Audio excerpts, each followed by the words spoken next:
Hello friends, welcome back to my channel. Friend, जैसा कि आप सभी लोग जानते हैं कि आपके एग्ज़ाम में 10 मार्क्स के क्वेश्चंस आते हैं ट्रांसलेशन से, जिसमें आपको एक पैसेज दिया जाता है हिंदी का और उसे आपको इंग्लिश में ट्रांसलेट करना होता है और ये 10 मार्क्स के क्वेश्चंस होते हैं। तो फ्रेंड्स, आपके लिए ज़रूरी है कि ट्रांसलेशन के आप ज़्यादा से ज़्यादा एक्सरसाइज को सॉल्व करें। यानी कि आपको अब अगर आप डेली नहीं तो कम से कम 2 दिन में एक पैसेज को ट्रांसलेट ज़रूर करना चाहिए। आपके पास कोई भी अगर सीरीज़ है, विद्या टॉप 10 अवतार, कोई भी सीरीज़ है अगर, तो उनमें कोई भी पैसेज आपको मिलते हैं तो उसे आप ट्रांसलेट करने की कोशिश करिए। और अगर किसी भी सेंटेंस में आपको कोई प्रॉब्लम होती है तो आप मुझे कमेंट बॉक्स में वो हिंदी वाला सेंटेंस लिख के भेज भी सकते हैं, हम उसका ट्रांसलेशन आपको बता देंगे। तो फ्रेंड्स, देखते हैं ये पैसेज हमने लिया है कि प्रातःकाल टहलना स्वास्थ्य के लिए बहुत उपयोगी है। प्रातःकाल टहलना स्वास्थ्य के लिए बहुत उपयोगी है।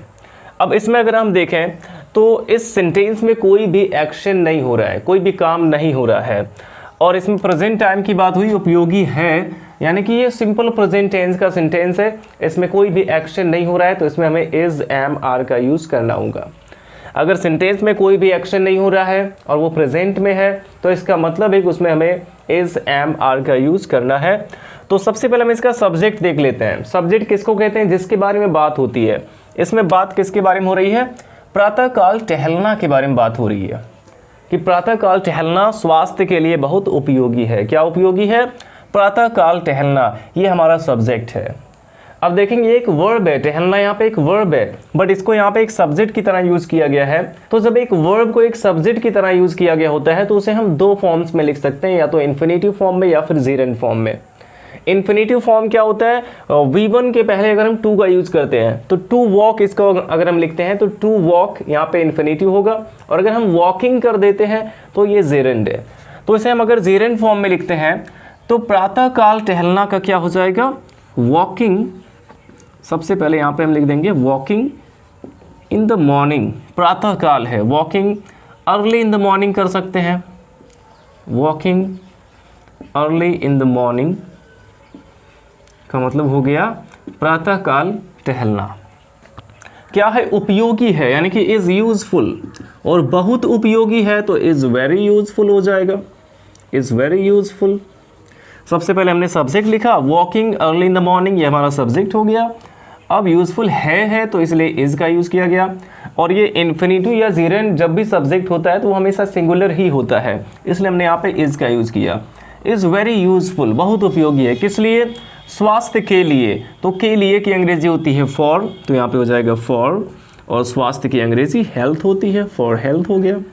तो walking early in the morning is very useful for health का मतलब हो गया प्रातःकाल टहलना स्वास्थ्य के लिए बहुत उपयोगी है। और फ्रेंड्स, हमारा नेक्स्ट सेंटेंस है कि प्रातःकालीन शुद्ध हवा न केवल फेफड़ों को शुद्ध करती है अपितु हमें नवजीवन प्रदान करती है। तो क्या नवजीवन प्रदान करती है? प्रातःकालीन शुद्ध हवा, ये यहाँ पे हमारा सब्जेक्ट है। तो सबसे पहले हम यहाँ पे लिखेंगे द फ्रेश एयर। प्रातःकालीन शुद्ध हवा का हो जाएगा the fresh air of morning. The fresh air of morning का मतलब हो गया प्रातःकाल की शुद्ध हवा। अब ना केवल फेफड़ों को शुद्ध करती है बल्कि, ना केवल बल्कि का यहाँ पे यूज किया गया तो हम इसमें नॉट ओनली बट आल्सो का यूज कर सकते हैं। तो the fresh air of morning not only, ना केवल के लिए नॉट ओनली का यूज कर देंगे। प्योरीफाइज, केवल प्योरीफाई ही नहीं करती है, किसे? फेफड़ों को, यानी कि purifiers lungs. The fresh air of morning अर्थात प्रातःकालीन शुद्ध हवा नॉट ओनली प्योरीफाइज लंग्स, ना केवल फेफड़ों को शुद्ध करती है, ती है यहाँ पे आया, प्रेजेंट इंडेफिनिट के रूल से इसको बनाया गया, और ये एयर सिंगुलर है क्योंकि अनकाउंटेबल है, इसलिए यहाँ पे प्योरीफाइज वर्ब की 5th फॉर्म का यूज किया गया, सिंगुलर फॉर्म। तो प्योरीफाइज लंग्स केवल फेफड़ों को ही शुद्ध नहीं करती है, अपितु का मतलब है बल्कि हमें नवजीवन प्रदान करती है। तो बल्कि के लिए बट ऑल्सो का यूज हम कर देंगे, बट ऑल्सो प्रदान करती है, प्रोवाइड्स अस, बल्कि हमें प्रदान करती है तो बट ऑल्सो प्रोवाइड्स अस, क्या प्रदान करती है? नवजीवन, यानी कि यहाँ पे कर सकते हैं new life, but also provides us new life, बल्कि ये हमें नव जीवन प्रदान करती है। नव जीवन का मतलब नया जीवन प्रदान करती है। अब इसके बाद कहा गया कि हमारा मन भी प्रफुल्लित हो जाता है। हमारा मन भी प्रफुल्लित हो जाता है, यानी कि आवर माइंड, हमारा मन, आवर माइंड प्रफुल्लित हो जाता है। इसके लिए यहाँ पे हम लिख सकते हैं बिकम्स, हो जाता है के लिए बिकम्स हो जाएगा। बिकम का मतलब होना होता है, और माइंड यहाँ पे सिंगुलर है तो बिकम्स हो जाएगा। आवर माइंड बिकम्स, प्रफुल्लित के लिए यहाँ पे हम ग्लैड का यूज कर सकते हैं। और यहाँ पे फ्रेंड्स हम यहाँ पे माइंड के जगह पे हम हर्ट का भी यूज कर सकते हैं, चाहे यहाँ पे माइंड लिखें या फिर हर्ट लिखें मन के लिए। आवर माइंड बिकम्स ग्लैड, चाहे ये लिख सकते हैं, चाहे लिख सकते हैं कि आवर हार्ट बिकम्स ग्लैड, हमारा मन प्रफुल्लित हो जाता है। अब यही कारण है, यही कारण है, ये कहीं भी अगर आ जाता है तो इसके लिए हम यूज करेंगे दिस इज वाई। यही कारण है के लिए हम यूज करेंगे this is why. This is why का मतलब हो गया यही कारण है कि मैं रोज नियमित रूप से टहलने जाता हूं, कि मैं जाता हूं। दिस इज वाई आई गो, मैं जाता हूं, लेकिन नियमित रूप से है तो आई रेगुलरली गो हो जाएगा। रेगुलरली गो, आई रेगुलरली गो का मतलब मैं नियमित रूप से जाता हूं, कहाँ पे? टहलने, यानी कि फॉर अ वॉक। टहलने के लिए हम लिखते हैं for a walk. I regularly go for a walk, मैं नियमित रूप से टहलने जाता हूं। अब रोज के लिए हम लास्ट में लिख सकते हैं डेली। तो ये सेंटेंस हमारा था कि यही कारण है, तो यही कारण है के लिए हमने लिखा this is why. This is why, यही कारण है। की के लिए यहाँ पे वाई लग गया, तो यहाँ पे की के लिए कोई भी कनेक्टिव वर्ड यहाँ पे लिखने की जरूरत नहीं है। मैं रोज नियमित रूप से टहलने जाता हूँ, यानी कि आई रेगुलरली गो, मैं नियमित रूप से जाता हूँ फॉर अ वॉक, टहलने, और रोज के लिए लास्ट में डेली का यूज किया गया। तो फ्रेंड्स आई होप इतना आपको समझ में आया होगा। अब इसके बाद हम इसको इरेज करते हैं और इसके आगे देखते हैं। अब फ्रेंड्स हमारा नेक्स्ट सेंटेंस इसमें है कि कुछ लोग देर तक बिस्तर पर पड़े रहते हैं। कुछ लोग, यहाँ पे सब्जेक्ट हमारा है कुछ लोग, यानी कि सम पीपल। कुछ लोग के लिए हम लिख सकते हैं सम पीपल। अब बिस्तर पर पड़े रहते हैं, रहते हैं यहाँ पे, या तो यहाँ पे हम रिमेन का यूज कर सकते हैं, सम पीपल रिमेन। अब पड़े रहते हैं यानी कि लाइंग, लाइंग का मतलब पड़े रहते हैं। बिस्तर में है तो यहाँ पे हम इन बेड कर देते हैं, इन बेड। बेड के साथ हम इन का यूज करते हैं। तो some people remain lying in bed, कुछ लोग बिस्तर पर पड़े रहते हैं, और देर तक के लिए हम यहाँ पे कर सकते हैं for long. Some people remain lying in bed for long, यानी कि कुछ लोग देर तक बिस्तर पर पड़े रहते हैं। यह एक बुरी आदत है। अब देखिए ये तो इसमें बहुत ही छोटा सा सेंटेंस है कि यह एक बुरी आदत है, इसमें भी कोई काम नहीं हो रहा है, यानी कि यहाँ भी हमें एज एम आर का यूज करना है। यह एक बुरी आदत है, यानी कि this is a bad habit. ये तो आप सभी लोग ट्रांसलेट कर सकते हैं आसानी से। यह एक बुरी आदत है, this is a bad habit, यह एक बुरी आदत है। हम सबको इससे बचना चाहिए। अब यहाँ पे देखिए बचना चाहिए आया हुआ है, तो चाहिए के लिए हम शुड का यूज करते हैं। जब भी हमें कुछ सजेशन दी गई हो कि हमें ऐसा करना चाहिए, तो वहाँ पे हमें शुड का यूज करना होता है।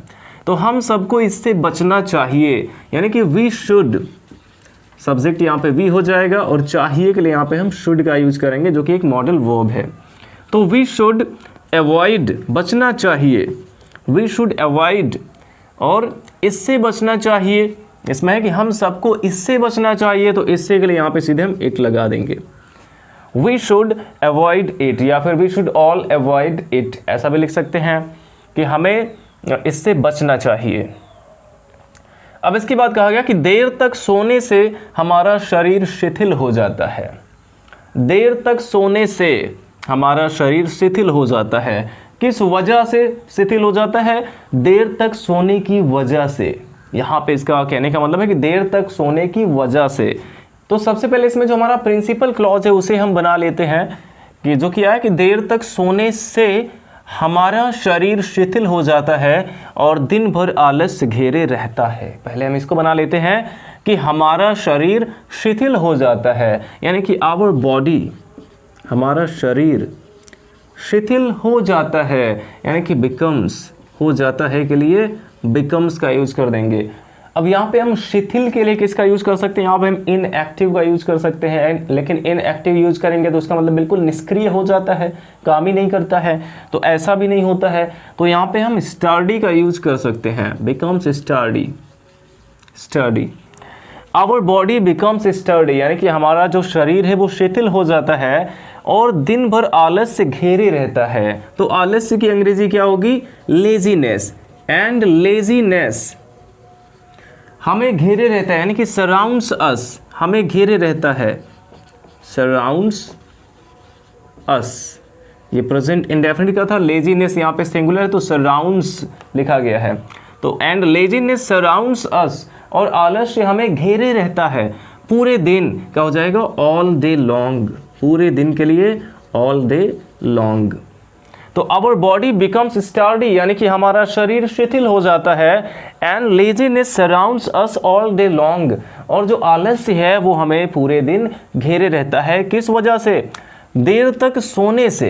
यहाँ पे कहा गया कि देर तक सोने से, अर्थात देर तक सोने की वजह से। तो अब यहाँ पे हम ड्यू टू का यूज कर सकते हैं की वजह से के लिए। ड्यू टू का मतलब हो गया की वजह से। अब देर तक सोना की अंग्रेजी क्या हो जाएगी, sleeping for long. Due to sleeping for long का मतलब हो गया देर तक सोने की वजह से। अब फ्रेंड्स इसके बाद यहाँ पे दिया गया कोई काम करने में मन नहीं लगता है। इसको हम कैसे लिख सकते हैं कि जो हमारा मन है, हमारा जो माइंड है, वो किसी भी काम में इंटरेस्ट नहीं लेता है। तो हमारा माइंड, यानी कि our mind does not, interest नहीं लेता है, does not take interest,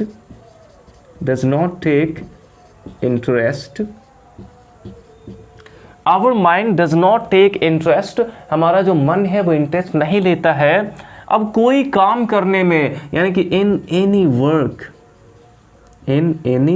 work, our mind does not take interest in any work, किसी भी काम में हमारा मन नहीं लगता है।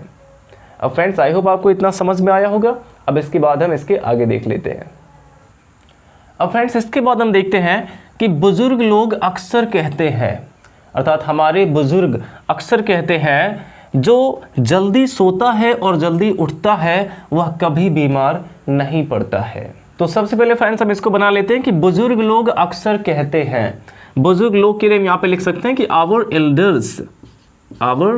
एल्डर्स। अब अक्सर कहते हैं प्रेजेंट इंडेफिनिट का सेंटेंस है, यानी कि ऑफन से। तो हमारे बुजुर्ग अक्सर कहते हैं कि अंग्रेजी होगी आवर एल्डर्स ऑफन से। अब इसके बाद अगर हम चाहें तो इसमें हम दैट का यूज करके इसको इनडायरेक्ट स्पीच में जैसे चेंज करते हैं उस तरह से ट्रांसलेट करें, या फिर हम सीधे इसको डबल इन्वर्टेड कॉमा में करके और जैसे ये कहा गया है सेम वैसे इसको ट्रांसलेट कर देते हैं कि जो जल्दी सोता है का हो जाएगा हु स्लीप्स, जो सोता है प्रेजेंट इंडेफिनिट का है, हु स्लीप्स अर्ली, जो जल्दी सोता है और जल्दी उठता है, and rise early, who स्लीप्स early and rise early, जो जल्दी सोता है और जल्दी उठता है, कभी बीमार नहीं पड़ता है। तो कभी के लिए यहाँ पे हम सीधे कर देंगे कि नेवर। बीमार पड़ना में, पड़ना की अंग्रेजी फॉल हम यूज करते हैं, बीमार पड़ना की अंग्रेजी क्या होती है, फॉल इल। तो वह कभी बीमार नहीं पड़ता है, नेवर फॉल्स इल। तो आवर एल्डर्स ऑफन से, यानी कि हमारे बुजुर्ग अक्सर कहते हैं, हु स्लीप्स अर्ली, जो जल्दी सोता है, एंड राइजेज, यहाँ भी हमें एस ऐड करना होगा क्योंकि सब्जेक्ट हमारा सिंगुलर है, एंड राइजेज अर्ली, और जल्दी उठता है, नेवर फॉल्स इल, वह कभी बीमार नहीं पड़ता है। तो इस तरह से हम इसको बना देंगे। अब लास्ट सेंटेंस इसमें बचा हुआ है कि जो व्यक्ति सुबह जल्दी सोकर नहीं उठता वह जीवन का वास्तविक आनंद नहीं पाता है। यानी कि जो व्यक्ति के लिए यहाँ पे हम यूज करेंगे कि द पर्सन हु, जो व्यक्ति के लिए लिखेंगे द पर्सन हु। अब सुबह जल्दी नहीं उठता है, यानी कि हु डज नॉट राइज। तो the person who does not rise, वह व्यक्ति जो उठता नहीं है जल्दी के लिए यहाँ पे हम अर्ली का यूज कर सकते हैं, सुबह जल्दी नहीं उठता है। अब सोकर यहाँ पे आए तो उसके लिए हम यहाँ पे फ्रॉम स्लीप का यूज कर सकते हैं। फ्रॉम स्लीप का मतलब हो गया सोकर। The person who does not rise early from sleep, यानी कि एक ऐसा व्यक्ति जो सोकर जल्दी नहीं उठता है वो जीवन का वास्तविक आनंद नहीं पाता है। तो यहाँ पे हम कॉमा लगा के लिख सकते हैं कि डज नॉट गेट नहीं पाता है। ये भी प्रेजेंट इंडेफिनिट का सेंटेंस था। डज नॉट गेट नहीं पाता है क्या? जीवन का वास्तविक आनंद, यानी कि the real, does not get the real, वास्तविक के लिए यहाँ पे हम रियल का यूज कर सकते हैं। The real enjoyment of life, जीवन का ऑफ लाइफ। तो ये सेंटेंस हमारा था कि वह व्यक्ति जो सुबह जल्दी सोकर नहीं उठता है, the person who does not rise early from sleep, वह जीवन का वास्तविक आनंद नहीं पाता है। Does not get the real enjoyment of life. तो फ्रेंड्स, अगर देखा जाए तो ये एक थोड़ा इजी पैसेज था जिसे हमने आपको बताया कि किस प्रकार से आप इसे ट्रांसलेट कर सकते हैं। अब आपको करना क्या है, आप इस पूरे पैसेज का स्क्रीनशॉट ले लीजिए और इसे आप खुद से ट्रांसलेट करिए। वीडियो अच्छा लगा हो तो लाइक करिएगा, और अगर आपने हमारे चैनल को सब्सक्राइब नहीं किया है तो चैनल को सब्सक्राइब करें, क्योंकि ऐसे ही यूजफुल वीडियोस हम आपके लिए लाते रहते हैं। Thanks for watching.